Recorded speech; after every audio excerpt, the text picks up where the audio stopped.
High প্রিয় শিক্ষার্থী, কেমন আছো তোমরা? আশা করি ভালো আছো, সুস্থ আছো এবং অবশ্যই নিরাপদে আছো। আজ আমি তোমাদের সামনে আলোচনা করব কমপ্লিটিং সেন্টেন্স। হ্যাঁ, প্রথমেই কিছু বেসিক আইডিয়া তোমাদের দেওয়ার চেষ্টা করব। আশা করি পুরো ক্লাসটা তোমরা আমার সাথেই থাকবে এবং যদি আমার ক্লাসটা তোমাদের ভালো লেগে থাকে অবশ্যই আমার চ্যানেলটা সাবস্ক্রাইব করবে এবং পাশে থাকা বেল আইকনটা প্রেস করবে যাতে সবার আগে সব আপডেট পেতে পারো। এখন আমি তোমাদের সামনে কমপ্লিটিং সেন্টেন্সের কিছু বেসিক আইডিয়া তুলে ধরবো। কমপ্লিটিং সেন্টেন্স কি? আক্ষরিক অর্থে যদি দেখা যায়, কমপ্লিট মানে হচ্ছে সম্পূর্ণ, সম্পূর্ণ করা। তার মানে কমপ্লিটিং সেন্টেন্স মানে হচ্ছে অসম্পূর্ণ বাক্যকে সম্পূর্ণকরণ, অসম্পূর্ণ বাক্যকে সম্পূর্ণকরণ।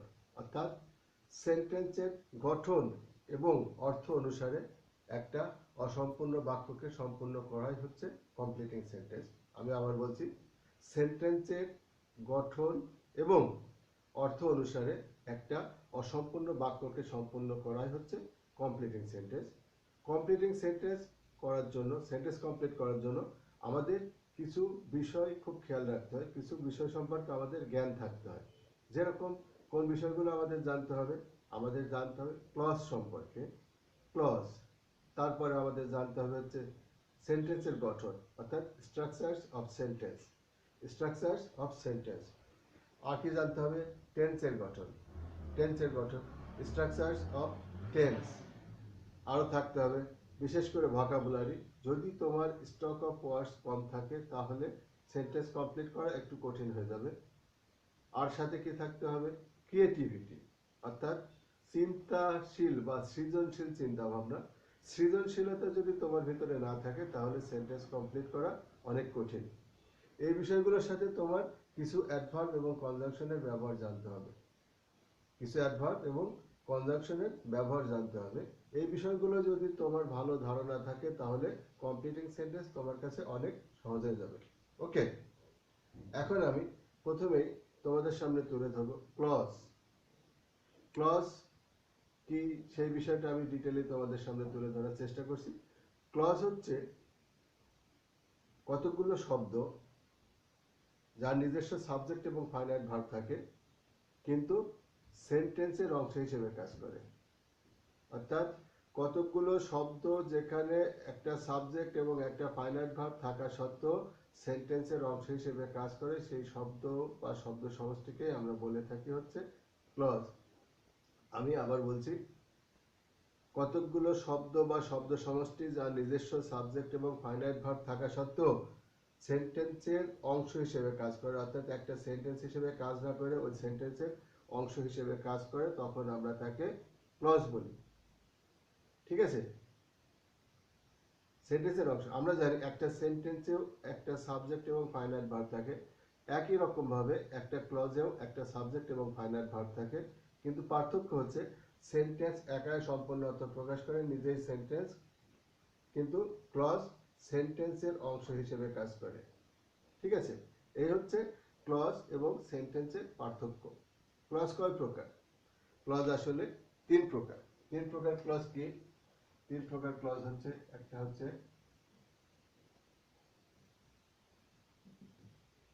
প্রিন্সিপাল ক্লজ, আর একটা নাম হচ্ছে independent clause. Independent clause. Number two,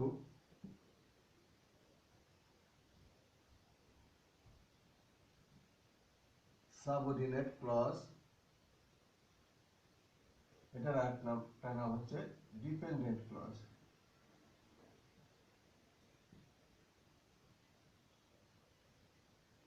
আর নাম্বার থ্রি হচ্ছে coordinate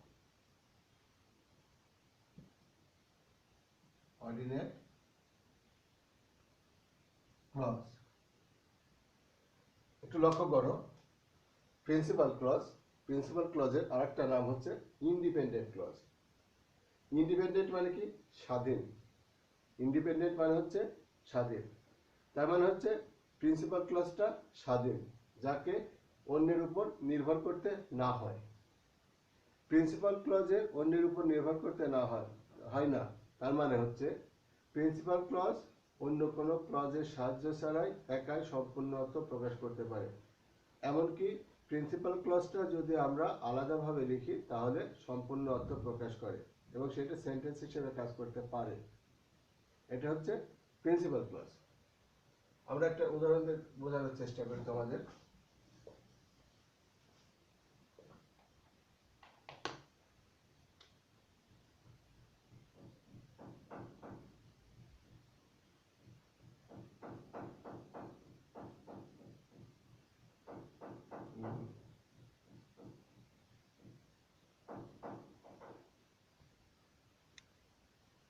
Although he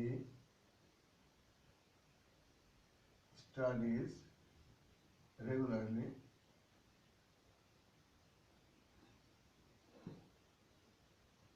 he cannot make good result. হ্যাঁ, এখানে দেখো, although he studies regularly, he cannot make good result. এখানে although he studies regularly, এখানে দেখো একটা সাবজেক্ট আছে, একটা ফাইনাইট ভার্ব আছে, একটা সাবজেক্ট আছে এবং একটা ফাইনাইট ভার্ব আছে। কিন্তু দেখো, যদিও সে রেগুলারলি স্টাডি করে, এটা কি সম্পূর্ণ অর্থ প্রকাশ করতে পারে? না, এটা সম্পূর্ণ অর্থ প্রকাশ করতে পারে না। আবার দেখো, দ্বিতীয় যে ক্লজটা আছে, সাবজেক্ট ফাইনাইট ভার্ব,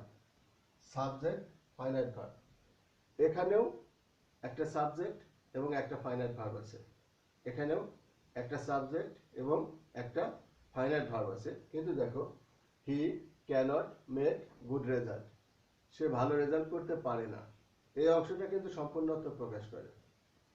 আমি যদি এই অংশটা, শুধু এই অংশটা লিখি, দেখো, হি ক্যানট মেক গুড রেজাল্ট, এটা কিন্তু একটা সেন্টেন্স হিসেবে ব্যবহার করা যাচ্ছে। আলাদা করে লিখলে একটা সেন্টেন্স হিসেবে ব্যবহার করা যাচ্ছে, he cannot make good result. Okay, তার মানে কি, he cannot make good result এটা হচ্ছে প্রিন্সিপাল ক্লজ, আর অলদো হি স্টাডিজ রেগুলারলি এটা হচ্ছে subordinate clause.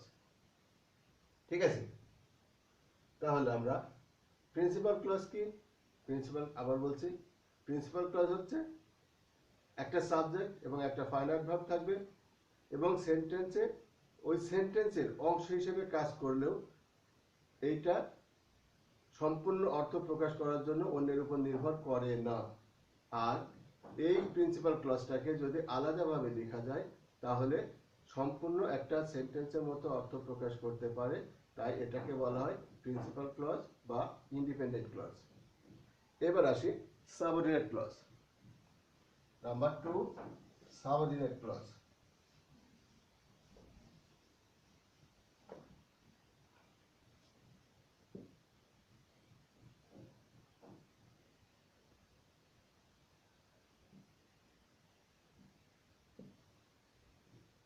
Subordinate clause, subordinate clause কি? সাবঅর্ডিনেট ক্লজ হচ্ছে ওই একই কথা, যে ক্লজে একটা সাবজেক্ট এবং একটা ফাইনাইট ভার্ব থাকবে এবং একটা সেন্টেন্সের অংশ হিসেবে কাজ করবে, কিন্তু এই ক্লজটা প্রিন্সিপাল ক্লজের সাহায্য ছাড়া সম্পূর্ণ অর্থ প্রকাশ করতে পারবে না। এই ক্লজটা প্রিন্সিপাল ক্লজের সাহায্য ছাড়া সম্পূর্ণ অর্থ প্রকাশ করতে পারবে না। এই ক্লজেরও একটা সাবজেক্ট থাকবে, একটা ফাইনাইট ভার্ব থাকবে। এই ক্লজও একটা সেন্টেন্সের, বিশেষ করে কমপ্লেক্স বা কম্পাউন্ড সেন্টেন্সের অংশ হিসেবে কাজ করবে, আমি ভুল বললাম, কমপ্লেক্স সেন্টেন্সের অংশ হিসেবে কাজ করবে এবং এই ক্লজটা প্রিন্সিপাল ক্লজের সাহায্য ছাড়া সম্পূর্ণ অর্থ প্রকাশ করতে পারবে না। যেমন, since he is honest, he is respected by all. দেখো এখানে সাবজেক্ট ফাইনাইট ভার্ব, এখানে সাবজেক্ট ফাইনাইট ভার্ব, ঠিক আছে। দুইটা ক্লজ আছে, দুইটা ক্লজেরই আলাদা আলাদা সাবজেক্ট আছে এবং ফাইনাইট ভার্ব আছে। দুইটা ক্লজেরই আলাদা আলাদা সাবজেক্ট আছে এবং ফাইনাইট ভার্ব আছে। কিন্তু একটু খেয়াল করো, প্রথম যে ক্লজটা আছে, সিন্স হি ইজ অনেস্ট, যেহেতু সে সৎ, যেহেতু সে সৎ, এই অংশটা কি সম্পূর্ণত্ব প্রকাশ করে? না, এই অংশটা সম্পূর্ণত্ব প্রকাশ করে না। কিন্তু এখানে প্রিন্সিপাল ক্লজ আছে, he is respected by all, তাকে সবাই সম্মান করে, তাকে সবাই সম্মান করে। যেহেতু সে সৎ, তাকে সবাই সম্মান করে। এই তাকে সবাই সম্মান করে যখনই আমি এর সাথে ইনক্লুড করতেছি, তখন এই অংশটা সম্পূর্ণত্ব প্রকাশ করতে পারে। কিন্তু এইটুকু ইনক্লুড না করলে এই অংশটা সম্পূর্ণত্ব প্রকাশ করতে পারে না। কিন্তু he is respected by all, এটা কিন্তু একাই সম্পূর্ণত্ব প্রকাশ করে, করে না? তাকে সবাই সম্মান করে বা সবার দ্বারা তিনি সম্মানিত হন, সবার দ্বারা তিনি সম্মানিত হন, ঠিক আছে। তার মানে এই অংশটা হচ্ছে প্রিন্সিপাল ক্লজ আর এই অংশটা হচ্ছে সাবঅর্ডিনেট ক্লজ। এখন আমরা যদি অর্থ না করতে পারি, তাহলে কি করে বুঝবো কোনটা প্রিন্সিপাল ক্লজ আর কোনটা সাবঅর্ডিনেট ক্লজ? তার জন্য আমাদের কয়েকটা জিনিস জানতে হবে। সেটা হচ্ছে number 1, relative pronounce.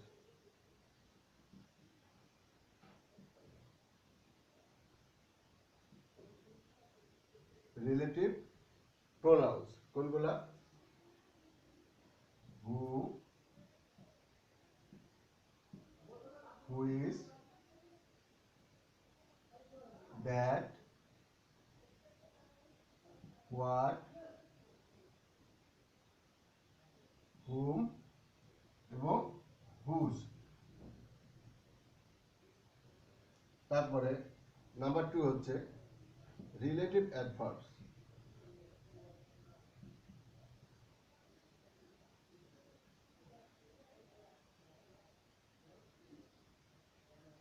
where, when, how, why, why। আর নাম্বার 3 হচ্ছে conjunctions.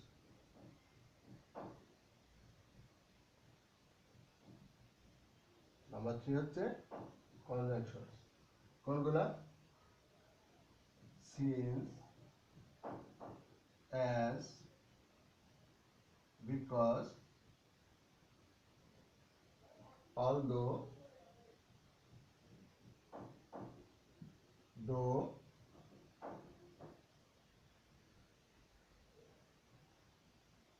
since, as, because, although, though, if, unless, so that, in order that,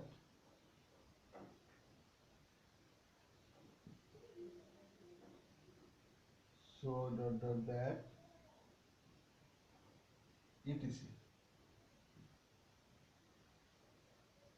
তাহলে কি পাচ্ছি? Relative pronouns. রিলেটিভ প্রোনাউন কোনগুলা? Who, which, that, what, whom, whose. Relative adverbs কোনগুলা? Where, when, how, why এবং while. এবং conjunctions. Conjunctions কোনগুলা? Since, as, because, although, though, so that, in order that, if, unless, so plus, adjective plus that, এখানে so dot dot that লেখা আছে ইত্যাদি। হ্যাঁ, এইগুলো কেন জানা প্রয়োজন? সাবঅর্ডিনেট ক্লজ সাধারণত রিলেটিভ প্রোনাউন, রিলেটিভ অ্যাডভার্ব এবং কনজাংশন যুক্ত থাকে। তার মানে হচ্ছে যদি কোনো ক্লজের পূর্বে যদি কোনো ক্লজের পূর্বে রিলেটিভ প্রোনাউন, রিলেটিভ অ্যাডভার্ব এবং কনজাংশন থাকে এবং এইটা দিয়ে দুইটা ক্লজকে যুক্ত করে, তাহলে রিলেটিভ প্রোনাউন, রিলেটিভ অ্যাডভার্ব এবং কনজাংশন যুক্ত যে ক্লজ, সেই ক্লজটাকে আমরা বলে থাকি হচ্ছে subordinate clause. Relative pronouns, relative adverb এবং কনজাংশন যুক্ত যে ক্লজ, সেটাকে আমরা বলে থাকি সাবঅর্ডিনেট ক্লজ। আমি আবার বলছি, বিশেষ করে কমপ্লেক্স সেন্টেন্সে যে ক্লজটার আগে রিলেটিভ প্রোনাউন্স, রিলেটিভ অ্যাডভার্বস এবং কনজাংশনস থাকে, সেই ক্লজটাকে আমরা বলে থাকি সাবঅর্ডিনেট ক্লজ।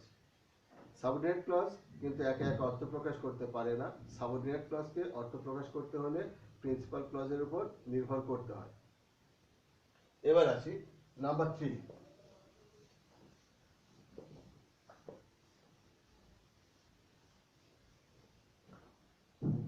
নাম্বার 3 হচ্ছে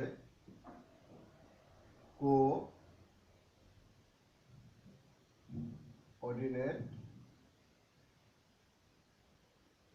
ক্লজ। নাম্বার 3 হচ্ছে কোঅর্ডিনেট ক্লজ। কোঅর্ডিনেট ক্লজ দুটো সমগুরুত্বপূর্ণ ক্লজ, অর্থাৎ আমরা এটাও বলতে পারি দুইটা প্রিন্সিপাল ক্লজ, যে ক্লজগুলো আলাদা আলাদা বসলে আলাদা আলাদা অর্থ প্রকাশ করতে পারে একটা সম্পূর্ণ সেন্টেন্সের মতো। সেরকমই দুটো সমগুরুত্বপূর্ণ ক্লজ যদি কোঅর্ডিনেটিং কনজাংশন দ্বারা যুক্ত থাকে, তাহলে আমরা সেই ক্লজকে বা সেই সেন্টেন্সটাকে, সেই ক্লজকে কোঅর্ডিনেট ক্লজ বলে থাকি।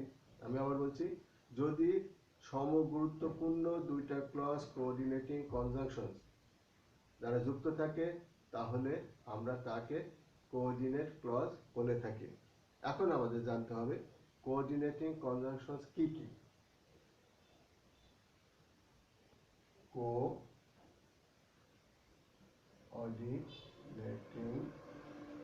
Conjunction,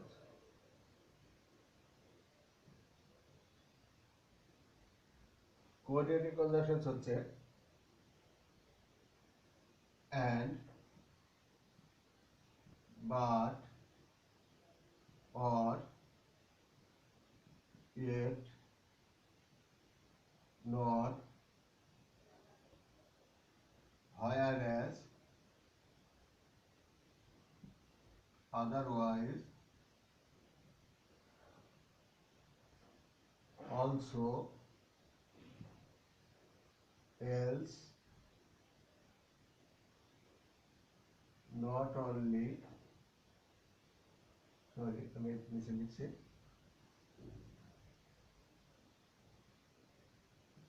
not only but also, both, and।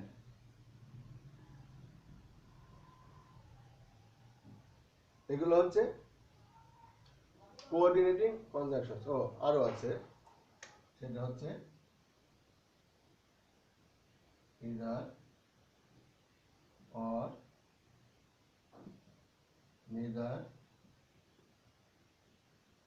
nor। ঠিক আছে?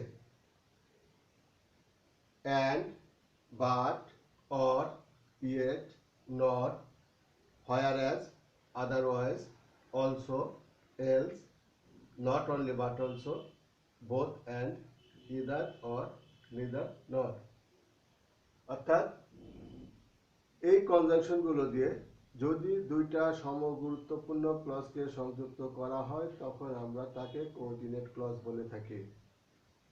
এই কনজাংশনগুলো দিয়ে যদি দুইটা সমগুরুত্বপূর্ণ ক্লজকে যুক্ত করা হয়, তখন আমরা সেই দুইটা ক্লজকে কোঅর্ডিনেট ক্লজ বলে থাকি। ওকে, তাহলে আমরা ক্লজ সম্পর্কে মোটামুটি ধারণা আমাদের হলো। এখন আমরা যে জিনিসটা শিখবো সেটা হচ্ছে structures of sentence.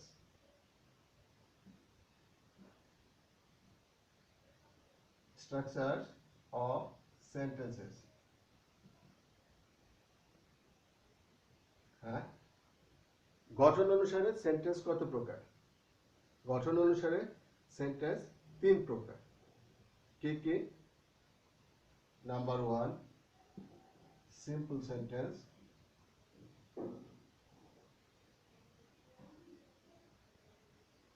Number 2 complex sentence,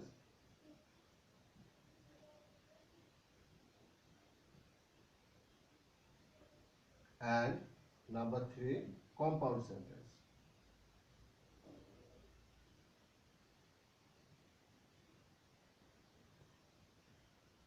হ্যাঁ, গঠন অনুসারে আমরা কয় প্রকার সেন্টেন্স পাচ্ছি? 3 প্রকার। সিম্পল সেন্টেন্স, কমপ্লেক্স সেন্টেন্স এবং compound sentence. Okay, simple, complex and compound. প্রথমেই আমি তোমাদের সিম্পল সেন্টেন্স নিয়ে আলোচনা করব।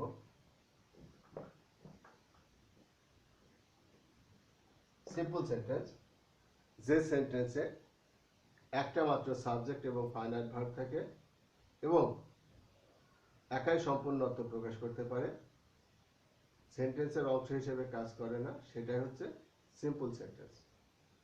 যে সেন্টেন্সে একটা মাত্র সাবজেক্ট এবং একটাই ফাইনাইট ভার্ব থাকে এবং অন্য কোনো কারো সাহায্য ছাড়াই একাই সম্পূর্ণ অর্থ প্রকাশ করতে পারে, সেটাই হচ্ছে simple sentence.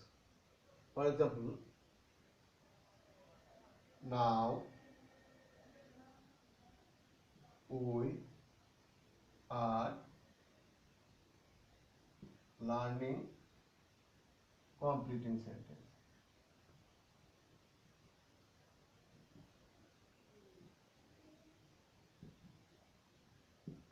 Now we are learning completing sentence. এখানে দেখো একটা সাবজেক্ট, একটা ফাইনাইট ভার্ব এবং একাই সম্পূর্ণ অর্থ প্রকাশ করছে। এখানে একটা সাবজেক্ট আছে, একটা ফাইনাইট ভার্ব আছে এবং একাই সম্পূর্ণ অর্থ প্রকাশ করছে। আবার আমরা বলতে পারি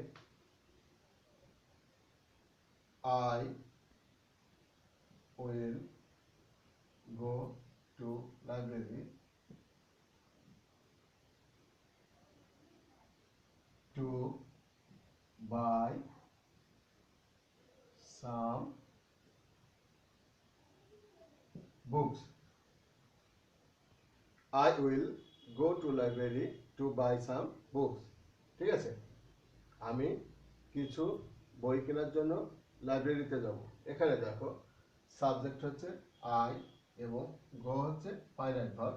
এখানে আমরা আরেকটা ভার্ব দেখতে পাচ্ছি, সেটা হচ্ছে টু বাই, কিন্তু এটা কিন্তু মূল ভার্ব না বা ফাইনাইট ভার্ব না, এটা হচ্ছে নন ফাইনাইট ভার্ব।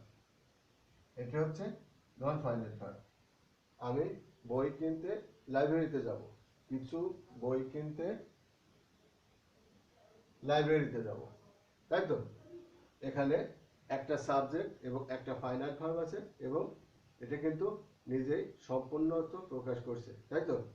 যেহেতু নিজেই সম্পূর্ণ অর্থ প্রকাশ করছে, এটা হচ্ছে প্রিন্সিপাল ক্লজ বা simple sentence.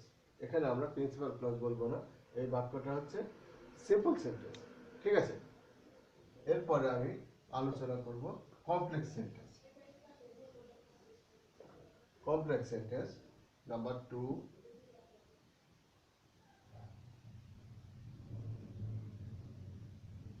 Complex sentence. Complex sentence কি? কমপ্লেক্স সেন্টেন্স হচ্ছে যে সেন্টেন্সে একটা প্রিন্সিপাল ক্লজ এবং এক বা একাধিক সাবঅর্ডিনেট ক্লজ থাকে, সেই সেন্টেন্সটাকে আমরা কমপ্লেক্স সেন্টেন্স বলি। যে সেন্টেন্সে একটা প্রিন্সিপাল ক্লজ এবং এক বা একাধিক সাবঅর্ডিনেট ক্লজ থাকে, সেই সেন্টেন্সটাকে আমরা কি বলি? Complex sentence. ঠিক আছে, আমি সাবঅর্ডিনেট ক্লজ কি সেটা কিছুক্ষণ আগে আলোচনা করেছি, প্রিন্সিপাল ক্লজ কি সেটাও কিছুক্ষণ আগে আলোচনা করেছি, এবং সাবঅর্ডিনেট ক্লজের আগে কোন রিলেটিভ প্রোনাউন, রিলেটিভ অ্যাডভার্ব এবং কনজাংশনগুলো থাকে সেটাও আলোচনা করেছি। এখন আমি তোমাদের সামনে কিছু উদাহরণ তুলে ধরব। যেমন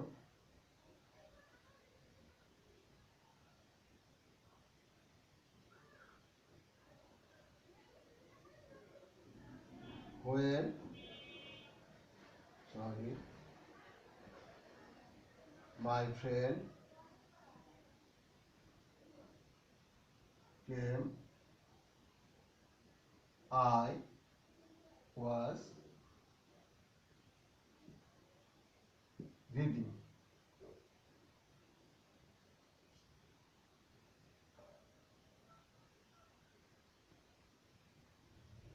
The criminal was not punished though he committed the crime. The criminal was not punished though he committed the crime. এখানে দেখো কনজাংশনস দো যারা যুক্ত এবং একটা সাবজেক্ট এবং একটা ফাইনাইট ভার্ব আছে, তার মানে হচ্ছে এই অংশটা সাবজেক্ট ক্লজ। আর the criminal was not punished, এখানেও একটা সাবজেক্ট এবং একটা সাবজেক্ট ক্লজ আছে। কিন্তু the criminal was not punished এই অংশটা সম্পূর্ণ অর্থ প্রকাশ করে, বাকি অংশের সাহায্য নিতে হয় না।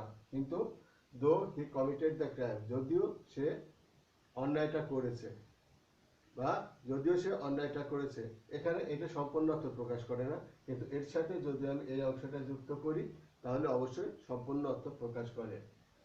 যদিও সে অন্যায় করেছে তার কোনো শাস্তি হয়নি, যদিও সে অন্যায় করেছে তার কোনো শাস্তি হয়নি। কিন্তু এখানে the criminal was not punished, ক্রিমিনালের কোনো শাস্তি হয়নি, এটা সম্পূর্ণ অর্থ প্রকাশ করে। তাহলে এখানে দো একটা কনজাংশন এবং দোযুক্ত যে কনজাংশন হি কমিটেড, দোযুক্ত যে clause he committed the crime, এটা হচ্ছে সাবঅর্ডিনেট ক্লজ। ঠিক আছে? আর কি বলেছি, যে সেন্টেন্সে একটা প্রিন্সিপাল ক্লজ এবং এক বা একাধিক সাবঅর্ডিনেট ক্লজ থাকে তাকে আমরা কমপ্লেক্স সেন্টেন্স বলে থাকি।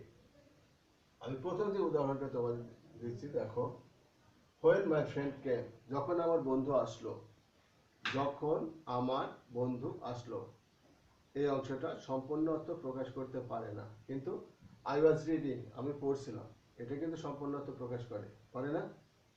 আমি পড়ছিলাম। এখন দেখো এখানে রিলেটিভ অ্যাডভার্ব when দ্বারা যুক্ত এই ক্লজটা, রিলেটিভ অ্যাডভার্ব when দ্বারা যুক্ত ক্লজটা, তাই এই ক্লজটা হচ্ছে সাবঅর্ডিনেট ক্লজ। আর এটা সাবজেক্ট এবং ফাইনাইট ভার্ব আছে এবং একাই সম্পূর্ণ অর্থ প্রকাশ করে, এটা হচ্ছে প্রিন্সিপাল ক্লজ। শর্ত অনুসারে একটা প্রিন্সিপাল ক্লজ এবং এক বা একাধিক সাবঅর্ডিনেট ক্লজ থাকলে সেই সেন্টেন্সটাকে আমরা কমপ্লেক্স সেন্টেন্স বলে থাকি। ঠিক আছে? এবার আমরা আলোচনা করব কম্পাউন্ড সেন্টেন্স। নাম্বার 3 হচ্ছে কম্পাউন্ড সেন্টেন্স। কম্পাউন্ড সেন্টেন্স, ঠিক আছে? কম্পাউন্ড সেন্টেন্স কি আমি আগেই বলেছি, দুইটা সমগুরুত্বপূর্ণ ক্লজ, অর্থাৎ দুইটা প্রিন্সিপাল ক্লজ যদি কোঅর্ডিনেটিং কনজাংশনস দ্বারা যুক্ত থাকে তাহলে আমরা সেই সেন্টেন্সটাকে কম্পাউন্ড সেন্টেন্স বলি। দুইটা প্রিন্সিপাল ক্লজ যদি কোঅর্ডিনেটিং কনজাংশনস দ্বারা যুক্ত থাকে তাহলে আমরা ওই সেন্টেন্সটাকে কম্পাউন্ড সেন্টেন্স বলি। ওকে, কোঅর্ডিনেটিং কনজাংশনস কি আমি কিন্তু তোমাদের আগেই বলেছি। কোঅর্ডিনেটিং কনজাংশনস কোনগুলা? কোঅর্ডিনেটিং কনজাংশনস হচ্ছে and, but, or, yet, not, also, else, not only but also, otherwise, whereas, either or, neither nor, এগুলো হচ্ছে কোঅর্ডিনেটিং কনজাংশনস। অর্থাৎ যদি দুইটা সমগুরুত্বপূর্ণ ক্লজ কোঅর্ডিনেটিং কনজাংশনস দ্বারা যুক্ত থাকে তাহলেই তাকে আমরা কি বলে থাকি? Compound sentence. যেমন the boy went to the library and bought some books. The boy went to the library. এখানে একটা সাবজেক্ট আছে, একটা ফাইনাল ভার্ব আছে এবং সম্পূর্ণ অর্থ প্রকাশ করে। তারপরে এখানে আছে the boy bought some books. The boy bought some books. এখানেও একটা সাবজেক্ট আছে, একটা ফাইনাল ভার্ব আছে এবং সম্পূর্ণ অর্থ প্রকাশ করে এবং দুটো ক্লজই সমান গুরুত্বপূর্ণ এবং প্রিন্সিপাল ক্লজের মধ্যে এবং এখানে কোঅর্ডিনেটিং কনজাংশন এন্ড দ্বারা যুক্ত আছে, তাই এটি কম্পাউন্ড সেন্টেন্স। ঠিক আছে, তোমাদের একটা কথা বলি, দেখো আমি লিখেছি the boy went to the library and bought some books, এখানে কোনো সাবজেক্ট ব্যবহার করিনি, তাই তো? এ নিয়ে তোমাদের একটা প্রশ্ন থাকতে পারে, আমি বলছি কেন এখানে আমি সাবজেক্ট ব্যবহার করলাম না। And, but, or, let alone, তারপর instead of, in lieu of, এই টাইপের এর দ্বারা যে বাক্যগুলো যুক্ত থাকে, দুইটা ক্লজ যুক্ত থাকলে, যদি দুইটা ক্লজের সাবজেক্ট একই হয় তাহলে দ্বিতীয় সাবজেক্টটা দেওয়ার দরকার হয় না। দুটো ভার্ব যদি এক হয় দ্বিতীয় ভার্বটা দেওয়ার দরকার হয় না। এইভাবে যতক্ষণ পর্যন্ত দুটো মিলে যায় দ্বিতীয়টা দেওয়ার দরকার হয় না। আর এখানে যেহেতু দুইটাই সাবজেক্ট দা বয়, আমি দ্বিতীয় সাবজেক্টটা ব্যবহার করিনি। ঠিক আছে প্রিয় শিক্ষার্থী, তোমরা অবশ্যই সিম্পল সেন্টেন্স, কমপ্লেক্স সেন্টেন্স এবং কম্পাউন্ড সেন্টেন্স এখন আলাদা করে বের করতে পারবা। এরপরে আমি তোমাদের যে বিষয়টা নিয়ে আলোচনা করব সেটা হচ্ছে gerund.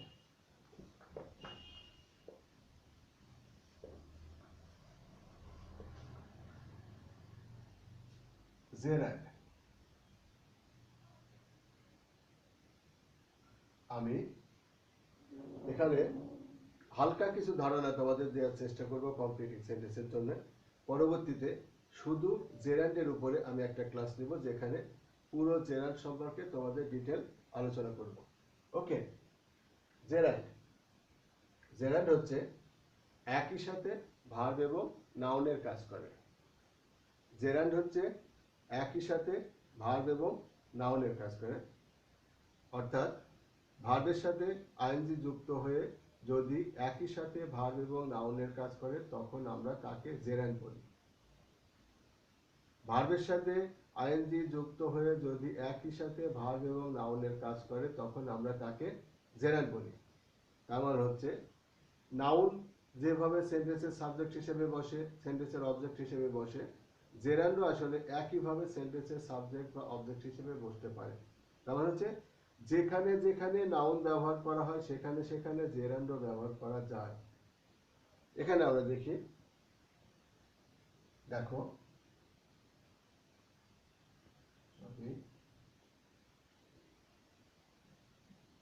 Walking is good for health. Walking is good for health, তাই তো? এখানে দেখো কি হচ্ছে, ওয়াক প্লাস আইএনজি, ওয়াকিং। হাঁটা স্বাস্থ্যের জন্য ভালো, হাঁটা স্বাস্থ্যের জন্য ভালো, তাই তো? হাঁটা একটা কাজ, তার মানে এটা একটা ভার্ব।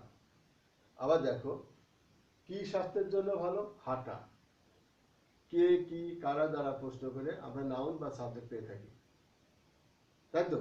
আর এখানে ওয়াকিং সাবজেক্ট হিসেবে বসছে, তার মানে হচ্ছে এইটা একই সাথে ভার্ব এবং নাউনের কাজ করছে, একই সাথে ভার্ব এবং নাউনের কাজ করছে, তাই এটা কি, এটা হচ্ছে জেরান্ড। ঠিক আছে, বা এরকম হতে পারে, I love playing cricket.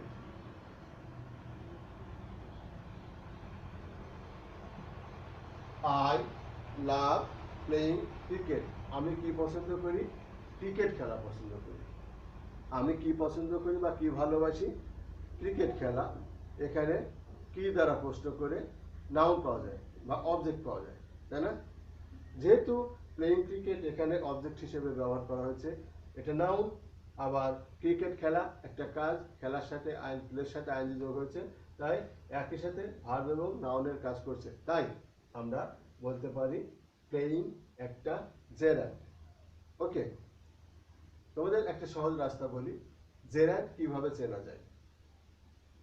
Actually ভার্বের সাথে আইএনজি যুক্ত হয়ে জেরান্ডও গঠিত হয়, আবার ভার্বের সাথে আইএনজি যুক্ত হয়ে প্রেজেন্ট পার্টিসিপলও গঠিত হয়। ভার্বের সাথে আইএনজি যুক্ত হয়ে জেরান্ড গঠিত হয়, আবার ভার্বের সাথে আইএনজি যুক্ত হয়ে প্রেজেন্ট পার্টিসিপল গঠিত হয়। তাহলে কিভাবে আমরা জেরান্ড এবং কিভাবে প্রেজেন্ট পার্টিসিপল বের করব? সহজ উপায় হচ্ছে আইএনজি যুক্ত যে ভার্বটা থাকে সেটা দিয়ে যদি একই সাথে কি দ্বারা এবং কি করা দ্বারা প্রশ্ন করে উত্তর পাওয়া যায়, তাহলে সেটা জেরান্ড। যদি একই সাথে সাথে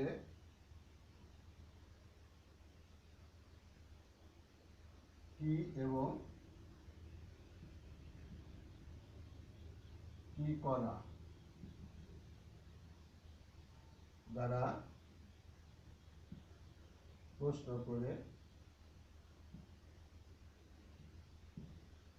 করে উত্তর হিসেবে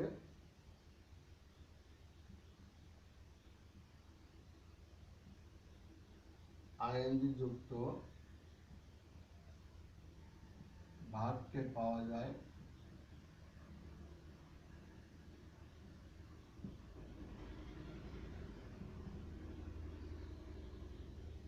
সেই আইএনজি যুক্ত ভার্বটি হচ্ছে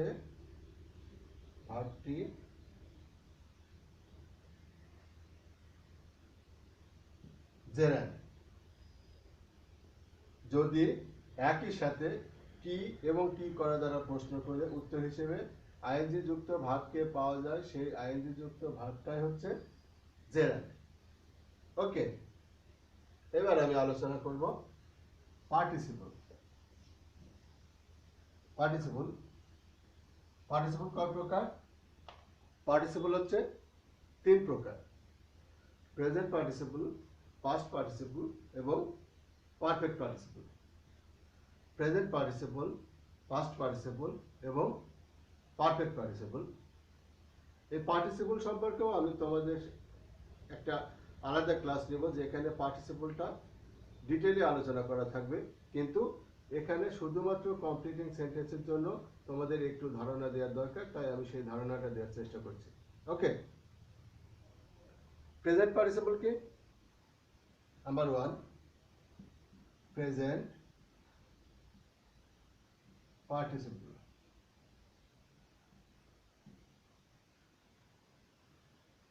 প্রেজেন্ট পার্টিসিপল হচ্ছে ভার্বের সাথে আইএনজি যুক্ত হয়ে যদি একই সাথে ভার্ব এবং অ্যাডজেক্টিভের কাজ করে, তাহলে আমরা তাকে প্রেজেন্ট পার্টিসিপল বলি।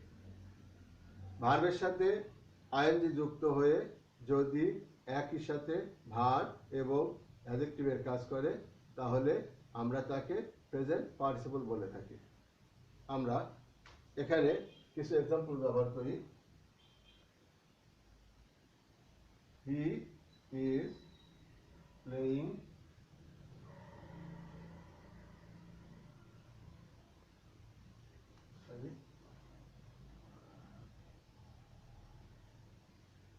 he is reading English. এখানে দেখো, যে কোনো কন্টিনিউয়াস টেন্সের ভার্বটাকে আমরা প্রেজেন্ট পার্টিসিপল বলে থাকি। যে কোনো কন্টিনিউয়াস টেন্সে বা পারফেক্ট কন্টিনিউয়াস টেন্সে যে ভার্বটা থাকে, সেই ভার্বটা আসলে present participle.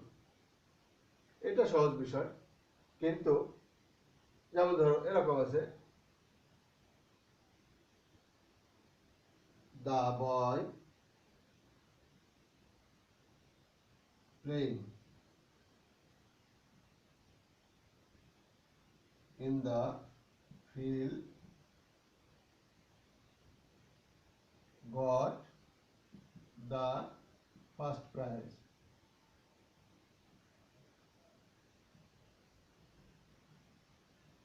The boy playing in the field got the first prize. এখানে playing PLAY প্লে এর সাথে আইএনজি যুক্ত হয়েছে হচ্ছে playing। এই প্লেইং ইন দ্য ফিল্ড, এই প্লেইং ইন দ্য ফিল্ড এখানে দা বয় সম্পর্কে অতিরিক্ত তথ্য দিচ্ছে। আর অতিরিক্ত তথ্য দেয় কে? অতিরিক্ত তথ্য দেয় হচ্ছে অ্যাডজেক্টিভ। তার মানে প্লেইং এখানে অ্যাডজেক্টিভের কাজ করতেছে এবং এটা তো একটা ভার্বের সাথে আইএনজি, তাই আমরা এটাকে কি বলতে পারি? এটাকে বলতে পারি প্রেজেন্ট পার্টিসিপল। তার মানে কি প্রেজেন্ট পার্টিসিপল কিভাবে আমরা ব্যবহার করব? প্রথমত যে কোনো কন্টিনিউয়াস টেন্সে মূল ভার্ব প্রেজেন্ট পার্টিসিপল থাকে। আর কি? আর হচ্ছে ভার্বের সাথে আইএনজি যুক্ত হয়ে যখন একই সাথে ভার্ব এবং অ্যাডজেক্টিভের কাজ করে সেটাকেও আমরা প্রেজেন্ট পার্টিসিপল বলে থাকি। ওকে, এবার আসলো number 2, past participle. Number 2, past participle. Past participle ভার্বের পাস্ট পার্টিসিপল ফর্ম, একই সাথে ভার্ব এবং অ্যাডজেক্টিভের কাজ করলে আমরা তাকে পাস্ট পার্টিসিপল বলে থাকি। ভার্বের পাস্ট পার্টিসিপল ফর্ম বা ভার্বের 3 নম্বর রূপ যদি একই সাথে ভার্ব এবং অ্যাডজেক্টিভের কাজ করে থাকে তাহলে আমরা তাকে পাস্ট পার্টিসিপল বলে থাকি। আমি আবার বলছি, ভার্বের পাস্ট পার্টিসিপল ফর্ম যদি একই সাথে ভার্ব এবং অ্যাডজেক্টিভের কাজ করে থাকে তাহলে আমরা পাস্ট পার্টিসিপল বলে থাকি। আবার আরেকটা জিনিস খেয়াল করতে হবে, যে কোনো পারফেক্ট টেন্স এবং প্যাসিভ ভয়েসের মূল ভার্ব সবসময় পাস্ট পার্টিসিপল হয়। যে কোনো পারফেক্ট টেন্স এবং প্যাসিভ ভয়েসের মূল ভার্ব সবসময় পাস্ট পার্টিসিপল হয়। আমি আবার বলছি, জিনিসটা খেয়াল করো, যে কোনো পারফেক্ট টেন্স এবং প্যাসিভ ভয়েসের মূল ভার্ব সবসময় পাস্ট পার্টিসিপল হয়। যেমন he has done the work. এখানে ডান ভার্বের পাস্ট পার্টিসিপল ফর্ম। কিন্তু যে বিষয়টা শেখার দরকার সেটা হচ্ছে এরকম,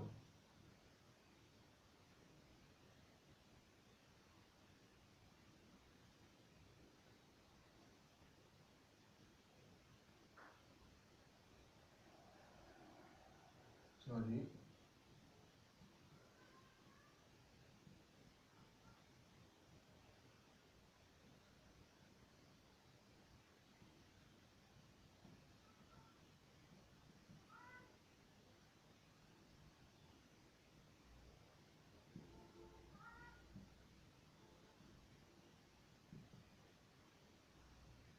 the man arrested by the police killed his brother. The man arrested by the police killed his brother. এখানে দেখো arrested by the police, এখানে arrested past participle form হচ্ছে arrested এবং arrested by the police এই অংশটা the man সম্পর্কে অতিরিক্ত তথ্য দিচ্ছে। arrested by the police এই অংশটা the man সম্পর্কে অতিরিক্ত তথ্য দিচ্ছে। আর অতিরিক্ত তথ্য দেয় কে? অ্যাডজেক্টিভ। অতিরিক্ত তথ্য দেয় কে? অ্যাডজেক্টিভ। তাই এটা অ্যাডজেক্টিভের কাজ করতেছে এবং ভার্বের পাস্ট পার্টিসিপল ফর্ম আছে ছাই, এবং এটা ভার্বেরও কাজ করতেছে। তাই আমরা বলতে পারি এটাকে আমরা পাস্ট পার্টিসিপল। অ্যারেস্টেড হচ্ছে পাস্ট পার্টিসিপল আর এটা হচ্ছে পাস্ট পার্টিসিপল যুক্ত অংশ। ওকে, আমরা পাস্ট পার্টিসিপল সম্পর্কেও কিছুটা ধারণা পেলাম। এবার পারফেক্ট পার্টিসিপল। নাম্বার 3 হচ্ছে perfect participle.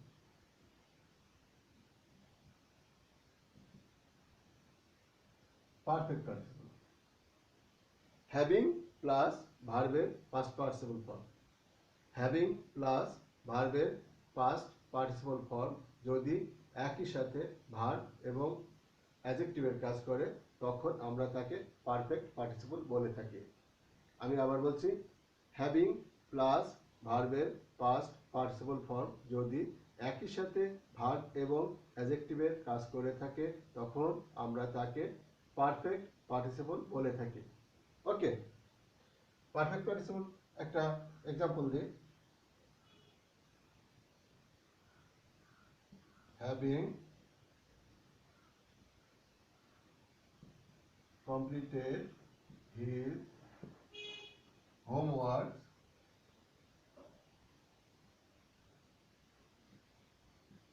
he went to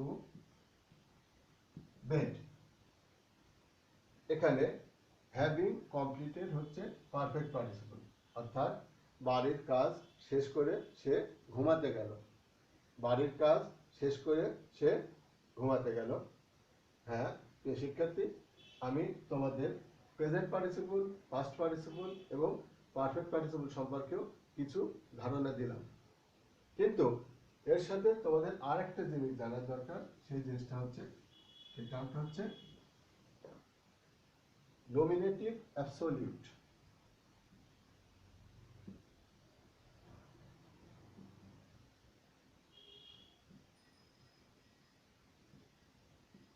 nominative absolute এটা আসলে কি?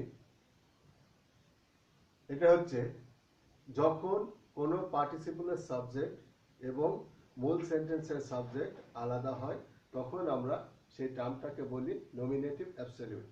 ওকে, যখন কোনো পার্টিসিপলের সাবজেক্ট এবং মূল সেন্টেন্সের সাবজেক্ট আলাদা হয় তখন আমরা তাকে বলে থাকি নমিনেটিভ অ্যাবসলিউট। যেমন ধরো, the sun having set, we went home. The sun having set, we went home. তার মানে হচ্ছে সূর্য অস্ত যাওয়ার পরে আমরা বাড়িতে গেলাম। এখানে দেখো পার্টিসিপলের সাবজেক্ট হচ্ছে the sun আর মূল সেন্টেন্সের সাবজেক্ট হচ্ছে we। পার্টিসিপলের সাবজেক্ট the sun, মূল সেন্টেন্সের সাবজেক্ট হচ্ছে we। তার মানে কি পার্টিসিপলের সাবজেক্ট এবং মূল সেন্টেন্সের সাবজেক্ট আলাদা, তাই আমরা এই টার্মটাকে বলে থাকি হচ্ছে নমিনেটিভ অ্যাবসলিউট। আবার the weather being cold, we would not go out। এখানে পার্টিসিপলের সাবজেক্ট হচ্ছে দ্য ওয়েদার এবং মূল সেন্টেন্সের সাবজেক্ট হচ্ছে উই। দুটো সাবজেক্ট আলাদা, যেহেতু দুটো সাবজেক্ট আলাদা সেহেতু আমরা এটাকে বলে থাকি হচ্ছে nominative absolute. The weather being cold, we could not go out. আবহাওয়া ঠান্ডা থাকায় আমরা বাইরে যেতে পারলাম না। এখন তোমাদের আরেকটা জিনিস আলোচনা করার দরকার, সেটা হচ্ছে infinitive. Infinitive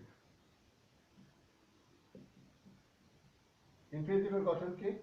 to plus verb এর ভার্বের বেস ফর্ম।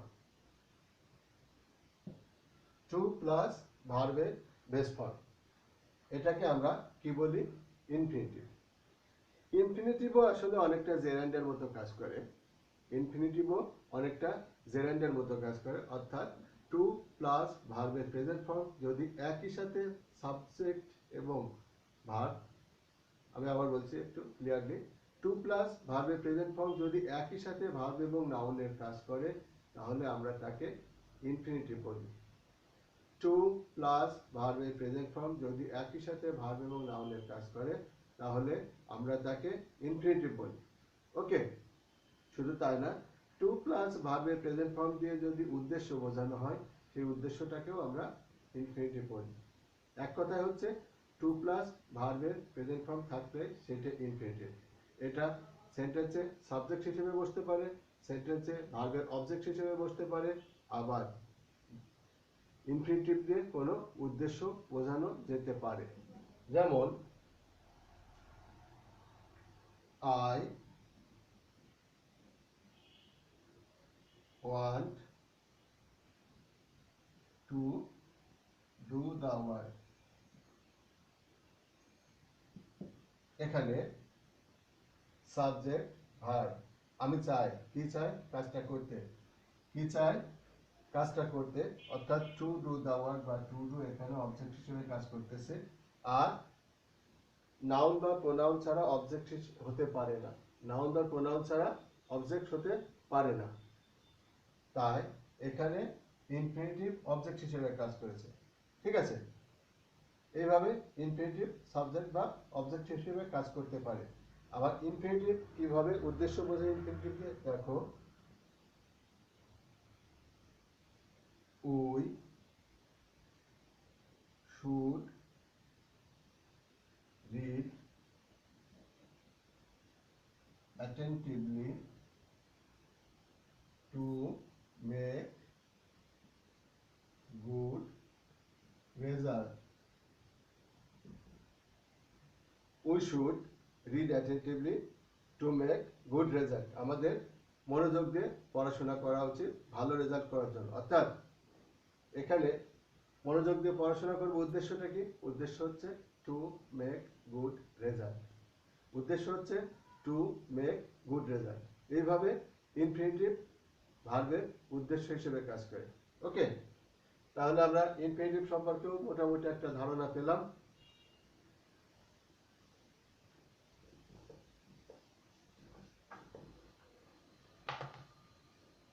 প্রিয় শিক্ষার্থী, এতক্ষণ আমি তোমাদের সামনে কমপ্লিটিং সেন্টেন্সের বেসিক কিছু আইডিয়াস নিয়ে আলোচনা করলাম। আশা করি তোমাদের ভালো লেগেছে। আমার এই ভিডিওটা যদি তোমাদের ভালো লেগে থাকে বা ভালো নাও লেগে থাকে, তোমরা লাইক বা ডিসলাইক করতে পারো, এবং যদি কোনো তোমাদের প্রশ্ন থেকে থাকে বা কোনো পরামর্শ থেকে থাকে তাহলে অবশ্যই কমেন্ট বক্সে লিখবে। আমি তোমাদের সমস্ত প্রশ্নের যথাসাধ্য উত্তর দেওয়ার চেষ্টা করব, এবং যদি কোনো সাজেশন থাকে তাহলে অবশ্যই আমি সেটা সাদরে গ্রহণ করব। ধন্যবাদ।